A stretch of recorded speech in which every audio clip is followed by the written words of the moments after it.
मंच पे मौजूद दिल्ली के उपराज्यपाल महोदय श्री विनय कुमार सक्सेना जी, मंच पे मौजूद दिल्ली के शिक्षा मंत्री आतिशी जी, दिल्ली के स्पीकर साहब Ramniwas Goyal ji, honourable member of parliament Shri Gautam Gambhir ji, MLA इस एरिया के ओपी शर्मा जी, और यहाँ पे ऑडिटोरियम में अभी बहुत सारे एमएलएस बैठे हुए हैं। यहाँ के वाइस चांसलर साहब डॉक्टर महेश वर्मा जी, अन्य सभी अधिकारीगण, डीन्स, वेरियस अथॉरिटीज़ और सभी भाइयों बहनों, आप सब लोगों को मेरा नमस्कार, सबको मेरा प्रणाम।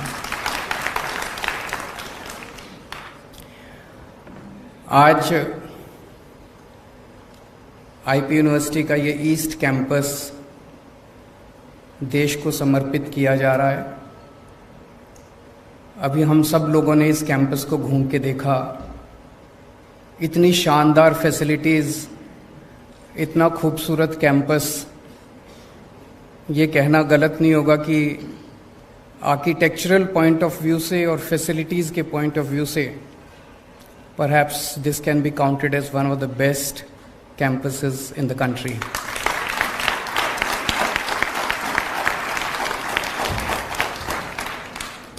इसके लिए मैं पूरे देश को बधाई देता हूं, क्योंकि पूरे देश भर से यहाँ बच्चे पढ़ने आएंगे। दिल्ली के लोगों को बधाई देता हूं, इतनी शानदार यूनिवर्सिटी कैंपस बन के तैयार हुआ, और ख़ास तौर से ईस्ट दिल्ली के लोगों को बधाई देता हूं। ईस्ट दिल्ली में इस किस्म की यूनिवर्सिटी या कैंपस नहीं था।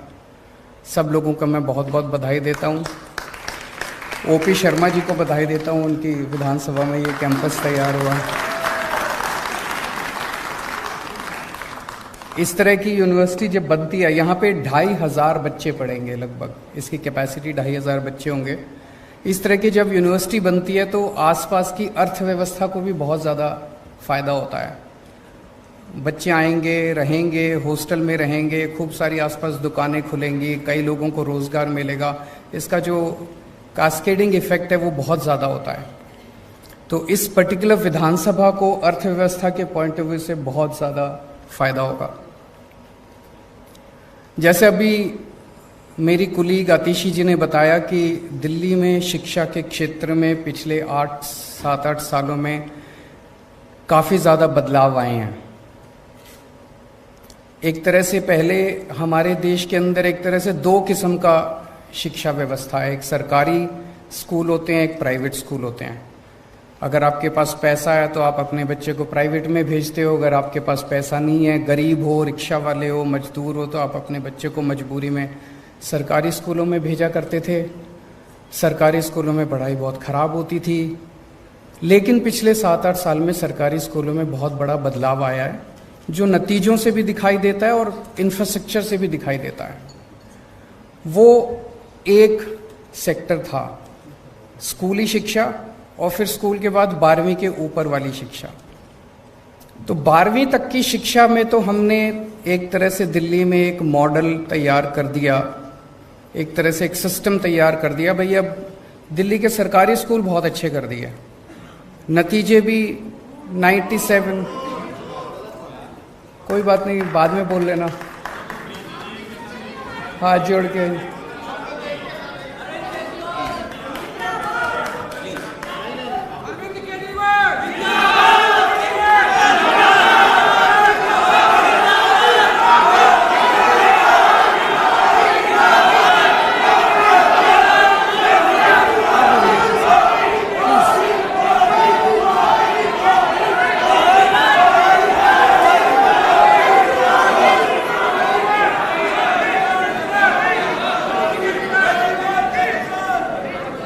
काश अगर इन नारों से शिक्षा व्यवस्था अच्छी हो सकती तो बहुत 70 साल में हो गई होती। मेरी आप लोगों से हाथ जोड़ के निवेदन है, इस पार्टी वालों से भी और इस पार्टी वालों से भी, दोनों पार्टी वालों से निवेदन है, मेरी 5 मिनट बात सुन लो, नहीं पसंद आए तो बाद में नारे लगा लेना।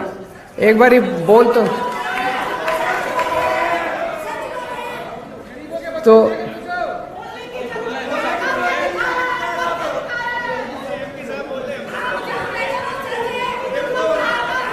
कंफ्रंटेशन हो जाएगी। Arvind ji please, university function stop please. इसको मैं, अगर आप इजाजत दें, मैं 5 मिनट बोल लेता हूं, और 5 मिनट में अगर आपको मेरी बात अच्छी नहीं लगे तो मेरी बात छोड़ जाना।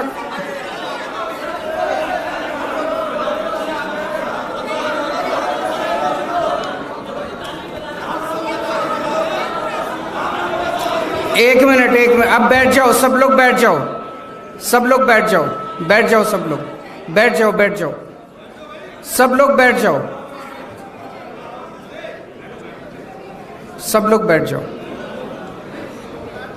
तो एक तरह से 12वीं तक अपने पास अब एक सिस्टम है, अगर आपके पास पैसे नहीं भी हैं तो आपको अच्छी शिक्षा मिलेगी। आप सरकारी स्कूल में भेज दो, आपके बच्चे को अच्छी शिक्षा मिलेगी। अब अपने को 12वीं के बाद की शिक्षा के ऊपर ध्यान देने की जरूरत है। दिल्ली में हर साल लगभग 2.5 लाख बच्चे 12वीं पास करते हैं। इसमें से लगभग 1.5 लाख बच्चे सरकारी स्कूलों से निकलते हैं, 1 लाख बच्चे प्राइवेट स्कूलों से निकलते हैं। जब हमने जिम्मेदारी संभाली थी 2015 में, तो उस वक्त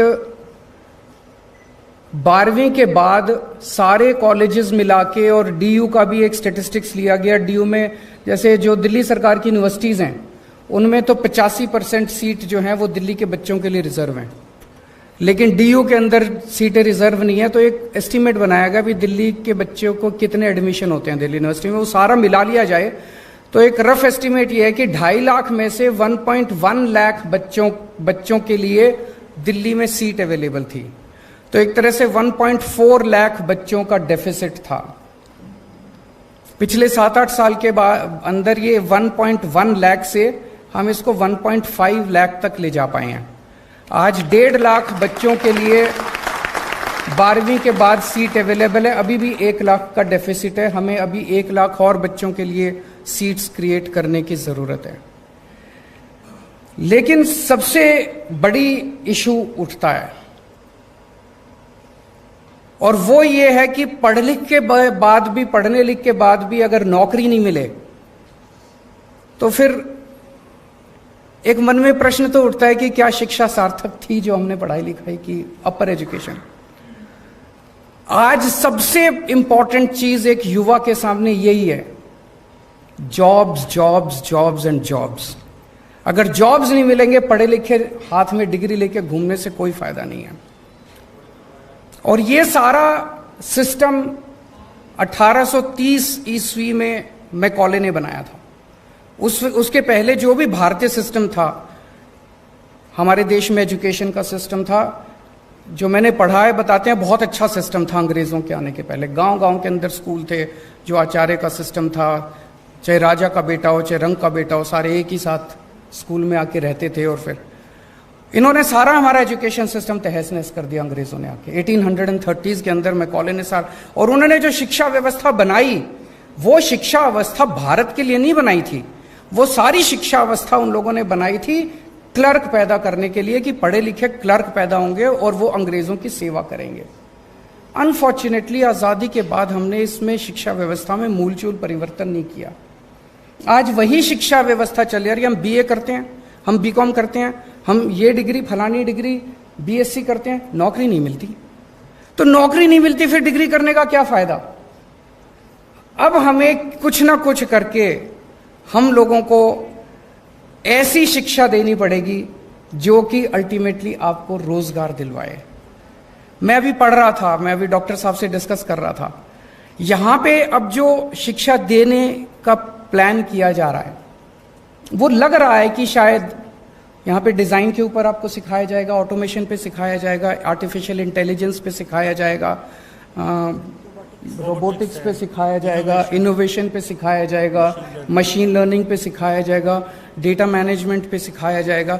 ये सारी चीज़ें आज तकनीकी युग के अंदर ये डिमांड है सोसाइटी की। मुझे उम्मीद है कि यहाँ से निकलने वाले बच्चों को तुरंत नौकरी मिलेगी।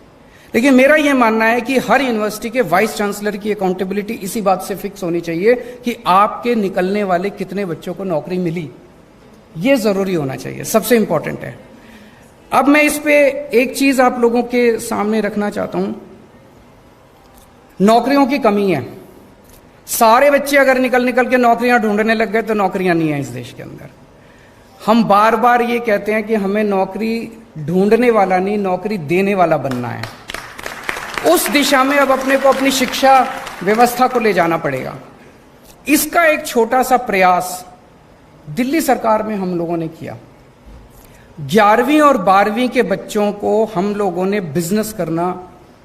बिजनेस करने के लिए हमने उन लोगों को प्रेरित किया। इसको हमने बिजनेस ब्लास्टर्स प्रोग्राम या एंटरप्रेन्योरशिप क्लासेस का नाम दिया। इसमें क्या करते हैं कि एक बच्चे को 2000 रुपए देते हैं, 11वीं और 12वीं के बच्चों को 2000 रुपए देते हैं और उनको कहते हैं इस 2000 रुपए से बिजनेस करो। तो सुनने में बड़ा अटपटा लगता है, आप लोगों को भी लगता होगा, पर शुरू में मनीष जी और आतिशी जी ने जब इस पूरे प्रोग्राम को कंसीव किया, मुझे भी लगा यार पता नहीं क्या 2000 रुपए में क्या बिजनेस होगा। उसमें वो क्या कर सकते हैं, बच्चे इकट्ठे होते हैं, 4 बच्चे, 10 बच्चे, 15 बच्चे, वो टीम बनाते हैं। तो 15 बच्चे आए, 15 बच्चों ने अपने 2-2000 रुपए डाले, वो 30,000 रुपए हो गए। वो 30,000 रुपए से फिर 1 मिनट मैडम,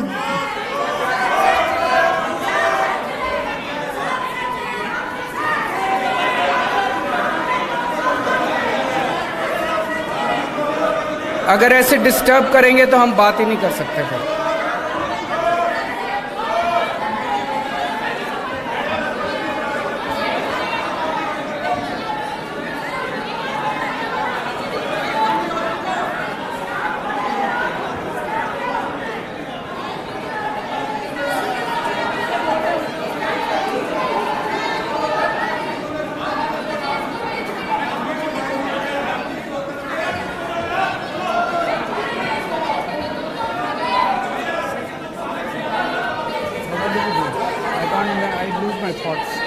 मैं ऐसे कैसे नहीं कर सकता हैं, और कंक्लूड मुझे बुलाए क्यों?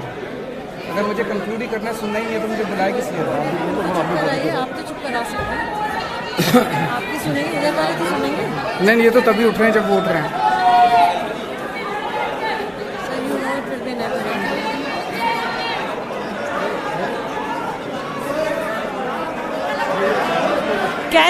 Can we hear what sir has to say, please? Can we hear what sir has to say? Please stop.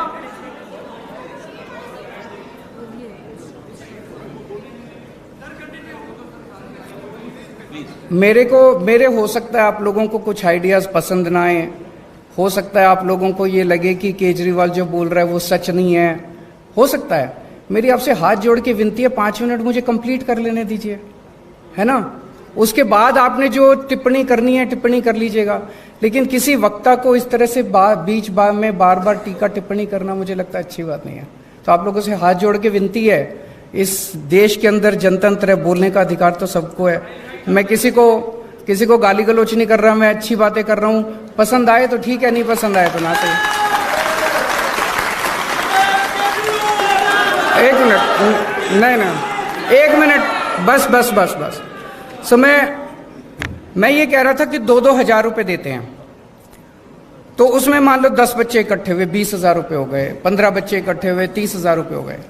उनको वो एक साथ डालते हैं और उसमें फिर वो सारे बच्चे मिलके कोई बिजनेस आइडिया ढूंढते हैं और उस बिजनेस आइडिया के बेसिस पे फिर वो कोई प्रोडक्ट बनाते हैं। प्रोडक्ट बना के फिर वो फेसबुक पे, व्हाट्सएप पे अपनी मार्केटिंग करते हैं। इतने सारे एग्जाम्पल्स अब इकट्ठे हो गए। इन 3 लाख बच्चों ने, 1.5 लाख बच्चे 11वीं के और 1.5 लाख बच्चे 12वीं के, इन लोगों ने मिलके 52,000 टीम्स बनाई हैं और हर टीम का एक आइडिया है। किसी ने कोई कॉफी बनाई है, किसी ने कोई ताला बनाया है, किसी ने कुछ बनाया, किसी ने सॉफ्टवेयर बनाया, किसी ने गेमिंग ऐप बनाया है, किसी ने कुछ, कई सारी चीजें बच्चों ने बनाई है। उनसे जब हम डिस्कस करते हैं, उनका पूरा जो माइंडसेट है वो चेंज होता जा रहा है।